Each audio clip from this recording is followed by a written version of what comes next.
난임 두 번째 강의를 해드리려고 합니다.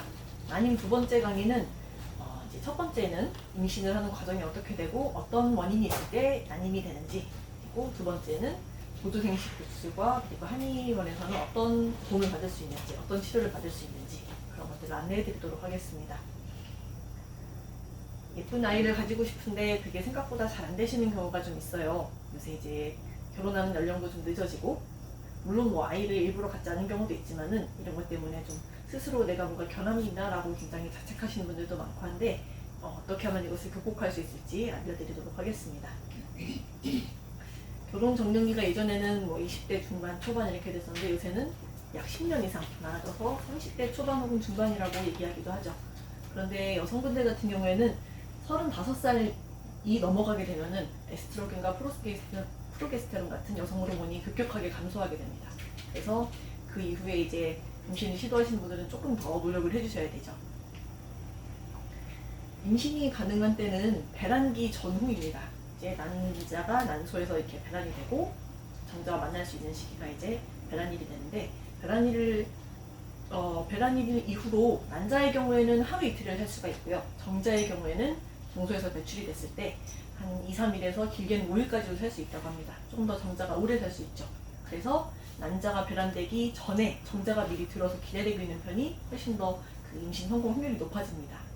그리고 성관계 빈도는 너무 자주 해서도 안 되고 너무 안 해서도 안 되는데, 너무 자주 하면은 정자 수가 모자라게 되고, 너무 금욕기간이 7일 이상을 넘어가게 되면은 그 정자의 활성도가 좀 떨어진다고 합니다. 운동성이 떨어지기 때문에 배란기 전후로 해서 이틀 간격으로 해주시는 것이 가장 적당하다고 해요.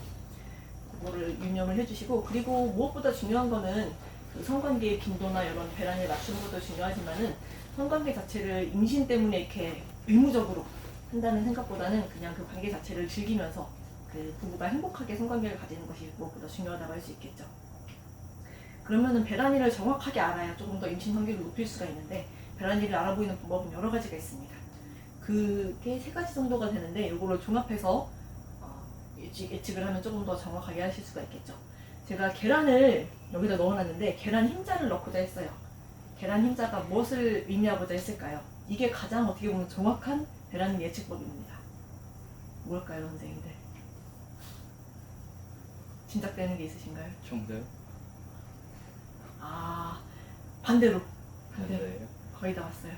난자예요? 약간 아쉽네요. 네. 난자라기보다는 요거는 경관점액입니다. 이 여자분들이 배란기 때가 되면은 질이 약간 축축해지더니 이런 계란 흰자 같은 약간 끈적하고 투명한 이렇게 배란 점액이 나오게 돼요. 그거를 이제 여성분들 같은 경우에는, 예민한 분들은 잘 알고 계세요. 내가 배란일 때가 왔구나라고 아시는데, 이때가 정자가 안쪽으로 들어오기에 가장 적합한 시기이고, 들어와서 생존을 하기에도 굉장히 유리해서 이때 이제 딱 임신을 시도하시면 가장 확률이 높다고 합니다. 그리고 이거는 배란 테스트기예요. 배태기라고 줄여서 얘기도 하는데, 배태기 아니고 배태기입니다.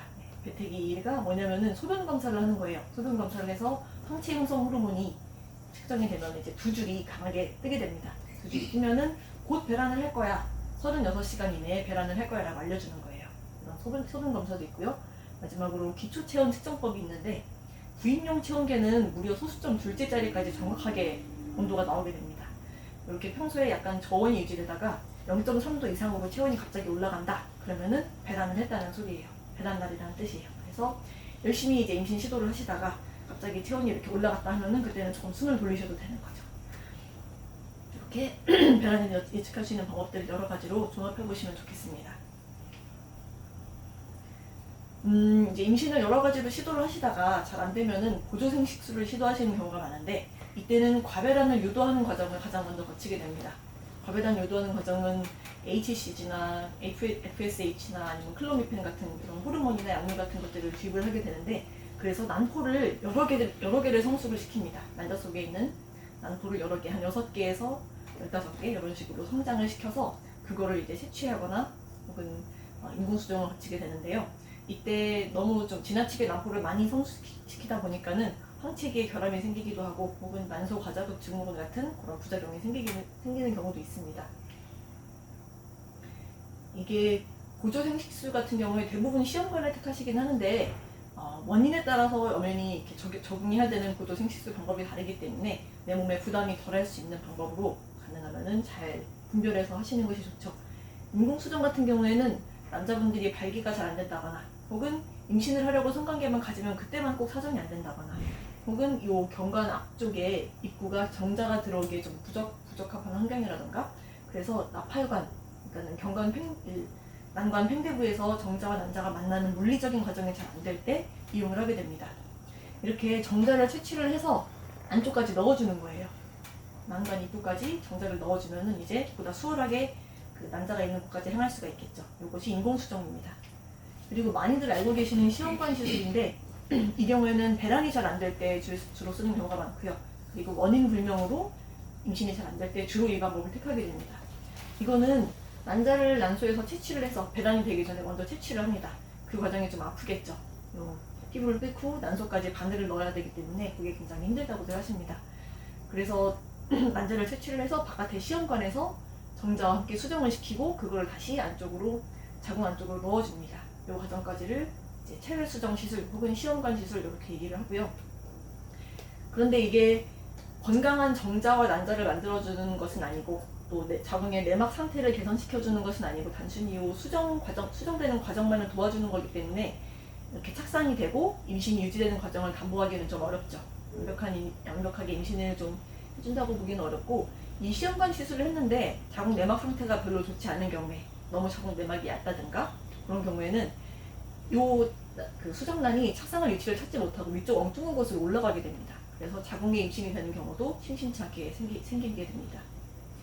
그래서 말씀드리고자 하는 거는 시험관 시술도 좋지만은 가장 중요한 거는 내 자궁과 그리고 정자의 환경이 가장 적합한 상태로 되어 있을 때 임신이 잘 된다는 건데 그런 방법들에는 이런 그 구조적인 불균형을 바로 잡아주는 방법도 있고 자궁을 보다 깨끗하거나 혹은 비옥하게 만들어주는 방법들이 있는데 어떤 것들이 있는지 알아보도록 하겠습니다. 체중이 너무 과체중이나 비만이 되신 경우는 이걸 한의학에서는 습담이라고 얘기를 합니다. 너무 좀 노폐물들이 과하게 차있는 상태라고 해가지고 습담이라고 얘기를 하는데 이런 경우에는 호르몬, 에스트로겐 같은 호르몬 체계도 좀 불균형하게 될 수가 있고요. 요 자궁이나 혹은 척추가 너무 과하게 압박을 받기 때문에 임신을 하기에 별로 적합하지가 못한 환경이죠. 그래서 저희 한의원에 선식과 한약을 활용한 몸을 상하지 않게 하는 다이어트를 활용해서 좀 더 적절한 체중을 가지시게 되면은 임신을 하기에 적합한 환경이 됩니다. 그래서 임신을 시도하다가 너무 안 돼서 모르겠다 다이어트나 해야겠다 해가지고 다이어트를 시도를 했더니 임신이 되는 경우도 심심치 않게 있습니다. 그리고 이렇게 골반이 좌우 옆뒤로 틀어진 경우 그런 경우에는 이제 요통이나 생리통이 평소에 있는 것은 물론이고 골반과 자궁과 난소에도 혈액순환이 잘 안 되는 것은 물론이고요. 그리고 아기가 들어설 집이 이렇게 틀어져 있는 형국이죠. 그렇기 때문에 임신이 되는 것과 임신을 유지하는 과정에 별로 도움이 되지 않습니다. 그래서 이것을 바로 잡아주는 추나치료와 생활 개선을 함께 하시면은 좀 더 이렇게 바르고 예쁜 골반을 가질 수가 있죠. 한의학적으로 변증을 해서 한약을 쓰면은 확실히 임신 확률이 많이 올라갑니다. 그런데 어떤 것들이 있냐면은 아까 말씀드렸던 습담은 물론이고 날 때부터 조금 몸이 약하신 분들이 있어요. 머리카락이 굉장히 약하다거나 굉장히 젊은데도 무릎이 아프고 허리가 아프고 시큰시큰하다 이렇게 말씀하시는 분들도 많으시고 그리고 비위 기능이 약해져 있는 경우에는 소화가 잘 안 되고 생식이 필요한 물질과 에너지를 만들어내기가 적절하지가 못합니다. 그래서 그런 소화기 쪽으로 약을 써주고 기혈을 보강시켜주면은 또 임신이 잘 되시고요. 그래서 소화기를 다스리려고 약을 썼는데 또 임신이 되는 경우도 있다. 이렇게도 말씀을 드릴 수가 있습니다. 그리고 요새는 또 스트레스 때문에 임신이 잘 안 되시는 경우가 많아요. 스트레스 때문에 호르몬 체계가 무너진다거나 혹은 기가 막혀서 에너지 흐름이 꽉 막혀서 이런 것들을 뚫어드리면은 감히 비비탕이라든지 시후지제 이런 것들을 쓰면은 또 임신이 잘 되십니다. 그리고 마지막으로 어혈의 경우에는 평소에 생리통이 굉장히 심하신 분들 같은 경우에는 애초에 이제 아기가 들어서 환경이 좀 어려운 거죠. 노폐물이 많이 껴있다든가 혹은 하복부가 지나치게 냉하다든가 이런 것들을 또 해결을 해드리면은 몸도 좋아지면서 이렇게 아기가 들어서 환경이 잘 조성이 됩니다. 그리고 이런 앞에 변증들을 토대로 해서 이렇게 난임의 경우에는 좀 주기적으로 갖춰서 단계별로 치료를 하게 되는데 먼저 몸이 이렇게 아기를 갖기에 좋은 환경을 만들도록 하는 준비 단계가 있는데 이것은 체질 개선이라고 보시면 돼요. 한 1개월에서 3개월 정도 자궁을 깨끗하게 한다거나 혹은 벗긴다거나 비옥하게 만드는 한약을 쓰고 그 다음에 이제 본격적으로 착상을 시도를 하게 됩니다. 배란되기 전에. 그러니까는 월경 시작일부터 약 12일간을 약을 복용을 합니다. 그리고 배란되기 직전 12일이죠. 12일, 14일, 16일 이렇게 열심히 임신 시도를 한 후에 만약에 임신이 안 됐다 하면 이제 나머지 3일분 약을 드시면 되는 거고, 이런 식으로 그 배란기 전후로 해가지고 착상탕 같은 것을, 착상에 유리한 약을 드시면은 한 3개월 정도 이렇게 시도를 했다 했을 때 약 80% 정도가 성공을 한다고 보시면 됩니다. 그리고 기존에 그 유산을 많이 하셨다든가 그런 분들은 유산 후 조리약을 쓰시는 편이 좋고요. 그리고 이렇게 임신을 했는데 유지가 잘 안 됐었다, 내가 유산이 잘 됐다 그러셨던 분들은 딱 임신이 됐다 했을 때 그것을 유지할 수 있도록 그것을 안퇴시켜주는 약을, 착상을 유지하는 약을 약 8주간 쓰시게 됩니다. 수정이 되고 나서 약 8주 안에는 조금 그 유산될 확률이 높다고 해요. 그래서 그 기간 동안에 안퇴약을 쓰시게 됩니다. 그리고 이제 중요한 것이 평소 생활 습관인데, 호르몬 체계를 원활하게 유지하려면 충분하게 수면을 취해주시는 것이 좋고요. 그리고 적절한 양의 채소와 적절한 양의 고기를 적절하게 균형을 맞춰서 섭취해 주시는 것이 중요합니다. 너무 또 채소만 드시면은 그 여성 호르몬이 모자라게 되기도 하고, 꼭 고기를 드실 때는 그리고 건강한 고기로, 너무 좀 항생제를 많이 먹였다거나 좋지 못한 환경에서 자란 고기는 가능하면 피해 주시고요. 양이 질이 좋은 고기를 이제 적정량 드시는 것이 중요하고, 운동의 경우에는 너무 과한 운동보다는 가볍고 나에게 맞는 운동, 내가 좋아하는 운동을 꾸준히 해주시는 것이 중요합니다. 그리고 체중 조절을 해주시는 것도 필요하고, 명상을 하셔서 몸과 마음을 좀 이렇게 차분하게 가라앉혀 주시는 것이 좋은데, 명상을 할 때 이번에도 유산이 되면 안 되는데, 이번에도 뭐 착상이 안 됐다는 소리를 들으면 안 되는데 라는 생각을 하시는 것보다는 귀여운 아기를 이렇게 내 품에 안고 있는 모습, 이렇게 배가 부른 내 배를 이제 남편이 만져주면서 이렇게 서로 행복해하는 그런 모습들을 상상하시는 편이 훨씬 더 좋습니다.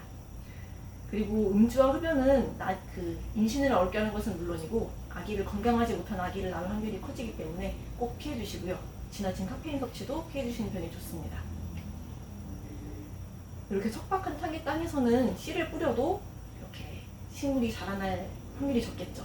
또 비옥한 땅에서는 아무래도 생명이 자라는 확률이 높고요. 싹이 뿌리를 내리고 꽃을 피우고 잎을 만들 확률이 훨씬 더 높겠죠. 우리 몸도 마찬가지입니다. 자궁을 이렇게, 그렇다고 또 물이 너무 넘치는 이런 질척한 환경이면 안 되겠죠. 적당히 비옥한 환경을 잘 만들어주는 것이 중요합니다. 그리고 또 이제 여러분들께서 어깨동무에서 난임을 조금 더 적극적으로 진료받으실 수 있는, 그리고 가볍게 편안한 마음으로 진료받으실 수 있게 하는 엄청난 기회가 찾아왔습니다. 어깨동무안전에 문의를 주시면 좋은데, 서울시에서 한의학 난임 치료 지원 사업을 하는데, 이게 이제 아무래도 예산이 한정되어 있기 때문에 모든 한의원이 다 해줄 수 없어요. 그래서 저희 어깨동무안전에서도 지원을 했습니다. 우리도 난임치료 지원 사업 받고 싶다, 환자분들께 좀 더 부담 없이 치료해드리고 싶다 해서 지원을 해서, 기존에 이렇게 임신을 시켜드린 케이스 이런 것들 여러 가지 조건들이 있습니다. 그런 것들을 다 만족시켜서 무려 1등으로 선정이 됐어요. 난임치료 지원 사업에. 그래서 어떤 지원을 드릴 수 있느냐 하면은, 환자분들께 난임 부부에게 3개월간 한약을 90% 비용을 지원을 해드립니다. 그래서 환자분들이 부담하시는 비용은 10%만 부담하시고, 나머지 90%는 서울시에서 지원을 해주는 사업입니다.